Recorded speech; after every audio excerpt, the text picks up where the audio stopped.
Welcome to our Government of the Future. This is Dianne Kruger. I'm Dianne Kruger, and myself and Daniel invite you to join us as we share a presentation on hashtag Hope for South Africa's short form policy framework, which is succinctly outlining godly governance principles taken from our full policy, which is available to you at hashtag or www.hopeforsa.org.za.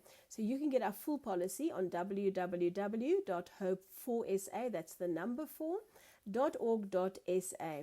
We all know that the governments of today, there is so many problems around the world. And I think more and more people are realizing that we need to come back to godly governance principles if we are going to bring a nation into a place where they're no longer floundering but are flourishing. So we have a policy framework that's over 100 pages. And as I said, you're welcome to go and see that on our website. And this is just a very succinct framework to give you a taste of what we prayerfully and deliberately have put together in order to make a difference in our area, but which can be applied to any government or any country. So join with me as we go through the first half, and then Daniel will take over and take you through that second half. The outline or agenda for this, what we're going to discuss briefly today, is a need for a righteous government. It starts there. What are our guiding principles? What guides what we do? Our strategy, how are we thinking of transforming South Africa and how this can be applied, of course, into the greater Africa, etc. And then our policy goals. And then I'm going to give over that last section is what Daniel is going to be taking you through, and that is rebuilding South Africa step by step. How do we put that into a value chain, into ministries, and how do we strategically plan step by step to make those changes? So we know that a need for righteous government begins with the knowledge and understanding that God is the source of all power and authority. And this was so in the early times. In the 1800s, the source of man-made law, or the notion of a natural law, which was then in play. And you would have seen that with presidents of the time, governments of the time, their laws, their constitution was very much aligned with godly principles. And over the time now, that has been absolutely eroded to what has become positively evil in many ways. But you'll see many constitutions still speak the right thing but don't do the right thing, as is in South Africa. A large part of our constitution speaks the right thing, but it is not actually doing what it says in the Constitution. It is sidestepping it. So the biblical law, which was a source of the man-made law, and it was on the notion of a natural law, was in part used to justify the existence of inalienable rights, which are rooted in Judeo-Christian values. And these things affirm the dignity, and it's a universal thing, and this cannot just be revoked by authorities. Authority cannot just go against it. It's serving both the elements and the responsibility under God's moral order. And these rights are the right to life, the right to liberty, and the right to prosperity. So the right to life talks inherently of the sanctity of human existence.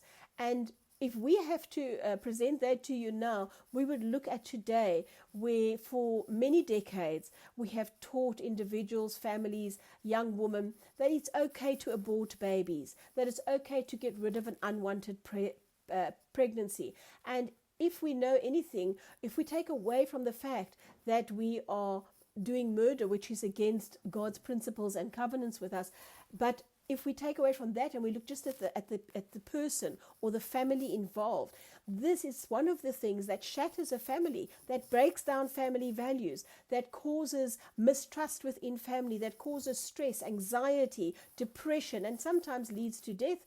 When these people commit suicide, they feel worthless. They realize perhaps later down the line that what they've done is actually murdered their own. And I mean, it's only in the human that does that. No animal even murders their own.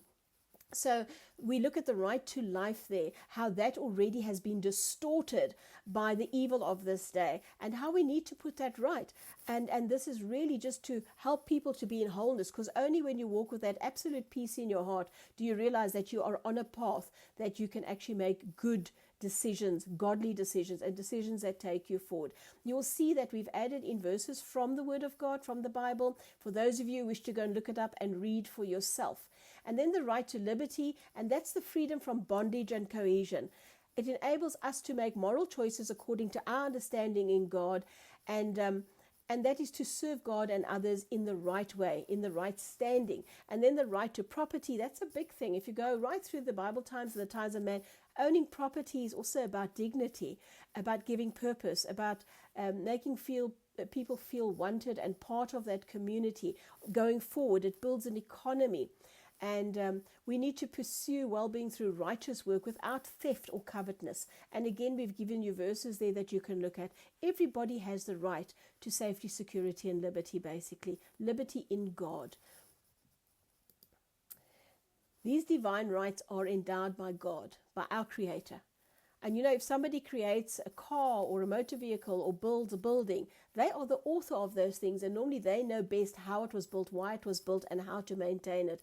And so God actually created us and built us. And I think He knows best how to maintain us. And when we come to that conclusion for ourselves, we find that each step, despite what goes on the outside, despite the corruption, despite the challenges of everyday life, when we walk with peace in our heart, we're able to make better informed decisions. And if you take that from a science point of view, whenever we stress, whenever we're anxious, the amygdala, which is the seat of our emotions in our brain, clamps down. It absolutely closes off the cortex. We can't even think straight, because everything just goes to the fight and flight mode, or freeze mode for that matter.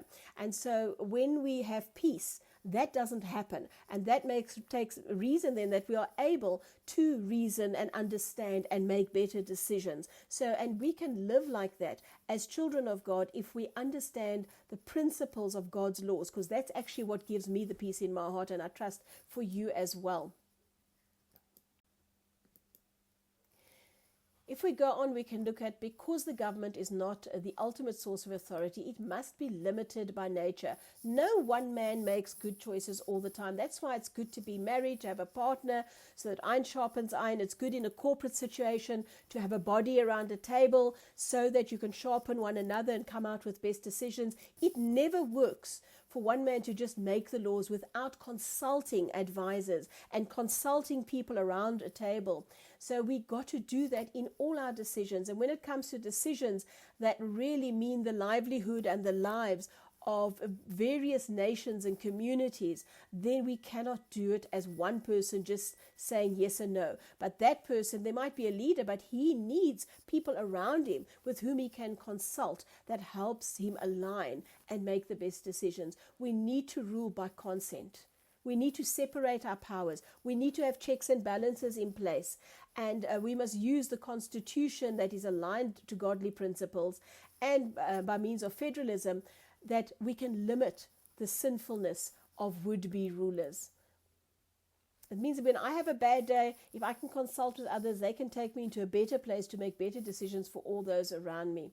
So the covenantal nature of Scripture suggests that power should always be shared amongst spheres of authority throughout society. And they include authorities like the individual, the family, the church, the local communities, businesses, non-profit organizations, and local, provincial, and national government. All of these should have a say in how we govern first our communities, then our provinces, and our country. It should be a bottoms-up and a top-down approach, and then together we make that good hamburger, basically. So all of those spheres are expected to then work with one another, be interlinked, be accountable to one another, not disjointed, but that there's a flow, that there's a unity. And I find that because we're different cultures, nations, colors, we grow up with different social environments, the one thing that brings true unity is understanding who we are in Christ. When we begin that, we are unified. I've come across meetings where in some meetings there's been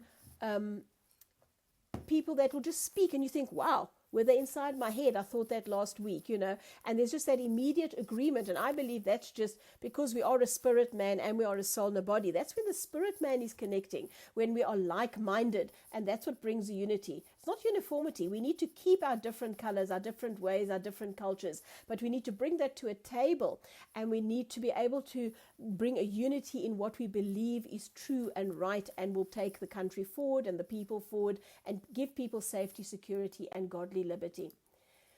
So if we understand that you and we can use physical force to protect to protect ourselves, but only in an extreme situation.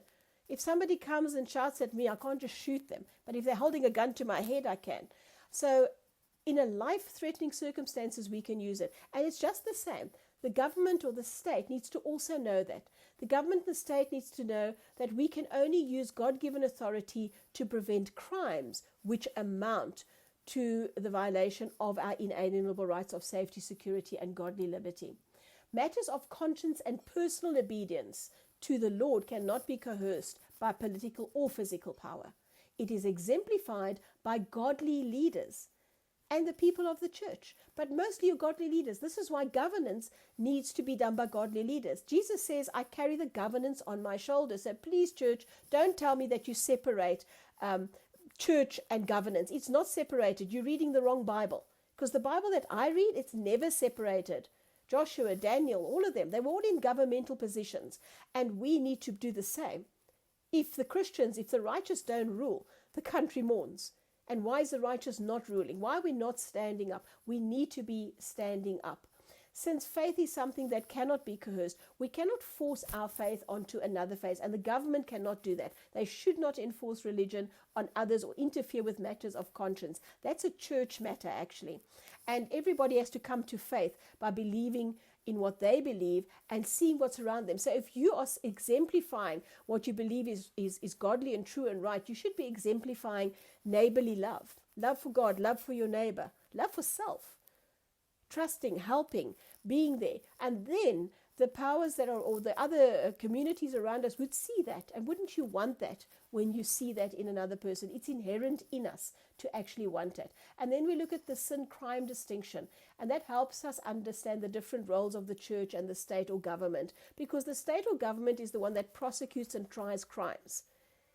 And those are actually just what the things that violate our inalienable rights. The church works with the matters of conscience. So we say all crimes are sins, but not all sins are crimes. I worked in a prison for a period of time with youth from 14 to 18. And many of those youngsters coming in there did not belong in a prison. They belonged in a place where they could get people around them that loved them, families that loved them, taught them a different way, a different social environment. And we actually petitioned the government from that prison that we could separate what we call the hardcore criminals from those that weren't, those that were just petty crime, that just needed to understand a different way. And they actually refused. They said that that would be a form of racism, basically, and we weren't allowed to do it. And it just appears today, quite honestly, across the world, that the government is more and more calling what evil is good and what good is evil. And that is very, very sad. And this is where children of God that are seasoned need to stand in and be the difference. So if we look at our guiding principles, we start always with biblical foundation. Governance is rooted in absolute values of selfless love, integrity, stewardship, accountability to God, and it's moral regeneration that we can do via ethical behavior, and causing the social circles to be responsible, and using the government, the godly laws. It's also rooted in righteous governance and renewal, divinely inspired transformation via knowledge, understanding, and action. It's institutional restoration based on moral values and accountability, that we can ensure a holistic multi-sphere solution that will cause our people from the ground level up to flourish, which will affect first building wholesome families, which affects the economy, which affects the country. Family restoration, that goes without saying. Our families, if they are not whole as they are now. They've been broken up into all sorts of things, identity crisis, believing they can do things which actually at the end of the day destroy themselves. People living in a perpetual state of anxiety. These things need to be addressed before we can address anything else. Because if we don't build our families, we will not build our nation. The rules of law. We know that we need an independent judiciary, reliable law enforcement, restorative justice. These things are vital for peace and productivity in our country.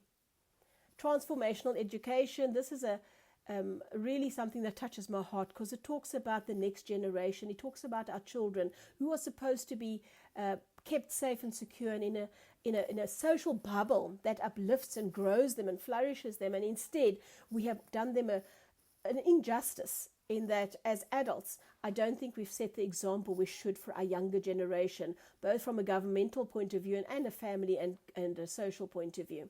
So we need schools that are creative and that balance technical, creative, academic subjects, the different types of spheres, and value-based learning, steering character of ethics and critical thinking with a Christian flair to it, or Christian underlining principle to it that talks about truth.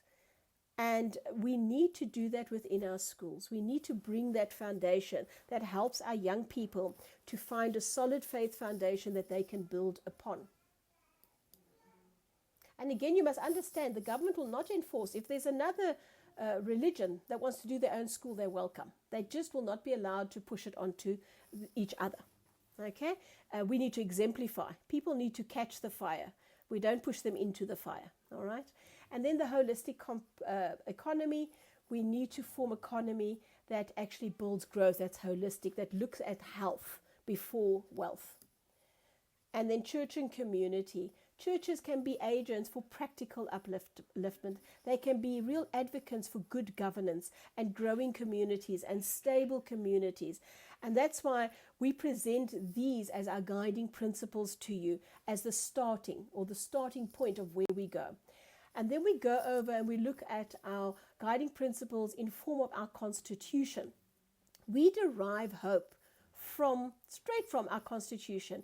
If you read that preamble in front of you, you can see that our points in hope come straight out of that preamble. It's just not practiced in our country today, and I'm sure other countries can resonate with that. The four ideals that's expressed here in the preamble of our Constitution, as you can see, the four of them, we've put them out for you, and that is encompassed in our aspirational value statement. And these are our value statements that it's encompassed in. So we have unity through healing. We have liberty through order. We have potential through purpose. And we have leadership through excellence.